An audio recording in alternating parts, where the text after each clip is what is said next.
नमस्कार दोस्तों, स्वागत है आपके अपने चैनल हिस्ट्रीग्राम पर। आज हम बात करेंगे इतिहास के एक ऐसे नायक की, एक ऐसे हीरो की जिसके योगदान को इतिहासकारों ने जानबूझकर छुपाने की कोशिश की। उन्हें सिर्फ एक लोकल हीरो के रूप में पेश किया गया। आज हम उस नायक की गाथा सुनेंगे जिसने केवल तलवार से ही नहीं बल्कि अपने अद्वितीय सोच और दूरदृष्टि से इतिहास को गढ़ा।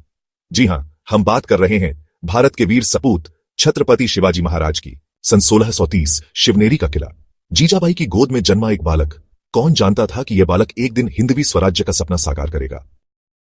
16 साल की उम्र में, हां केवल 16 साल में, शिवाजी ने पुणे के पास तोरणा किले पर विजय प्राप्त की। युवाओं, सोचिए, केवल 16 साल की उम्र में, लेकिन यह केवल शुरुआत थी।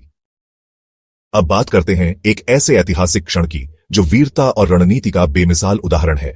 यह 1659 का साल था। बीजापुर के सुल्तान ने शिवाजी महाराज को खत्म करने के लिए अपना सबसे भरोसेमंद और क्रूर सेनापति अफजल खान को भेजा।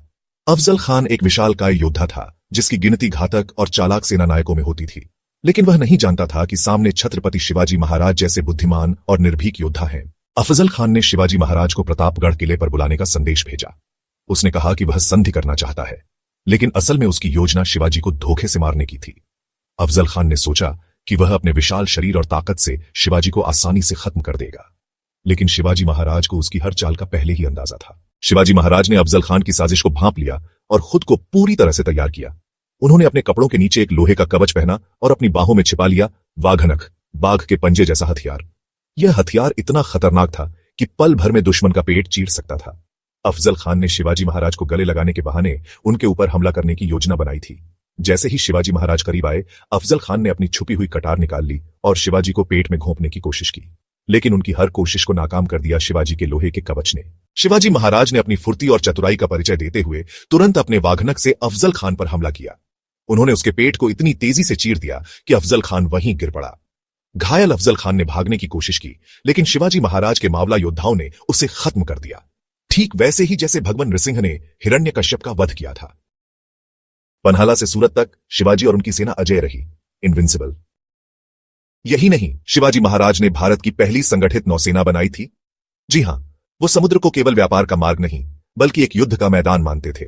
उन्होंने कोंकण और गोवा के तटों को विदेशी ताकतों से बचाने के लिए एक अजेय नौसेना बनाई, और आज भारत की नौसेना उन्हीं की सोच से प्रेरणा लेती है।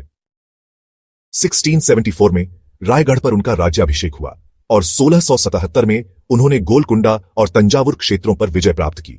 उनके इस अभियान ने दक्षिण भारत में मराठा साम्राज्य को मजबूत किया और उन्हें अखिल भारतीय शक्ति बना दिया। 03 अप्रैल 1680 को शिवाजी महाराज की मृत्यु के बाद भी मराठा साम्राज्य ने भारत के बड़े हिस्से पर शासन किया। फिर आया 1771, जब मराठा सेनापति महादजी सिंधिया ने दिल्ली पर दोबारा कब्जा किया। मुगल बादशाह शाह आलम द्वितीय को उनकी ही राजधानी में मराठाओं की शरण लेनी पड़ी। इसके बाद भी मराठाओं ने जानबूझकर मुगलों को दिल्ली के सिंहासन पर बैठा रहने दिया। अब आप सोच रहे होंगे, ऐसा क्यों? दरअसल मराठाओं का उद्देश्य केवल सत्ता हासिल करना नहीं था। उनका असली लक्ष्य था भारत को एकजुट रखना। वे जानते थे कि अगर उन्होंने मुगलों को हटा दिया तो भारत के छोटे छोटे राज्य एक दूसरे से लड़ने लगेंगे और विदेशी ताकतें इसका फायदा उठाएंगी। दोस्तों, आइए हम सब मिलकर इस महानायक की विरासत को हर कोने तक पहुंचाएं। अगर आपको यह वीडियो अच्छा लगा हो तो इसे लाइक करें, शेयर करें और हमारे चैनल को सब्सक्राइब करना न भूलें। जय भवानी, जय शिवाजी, जय हिंद।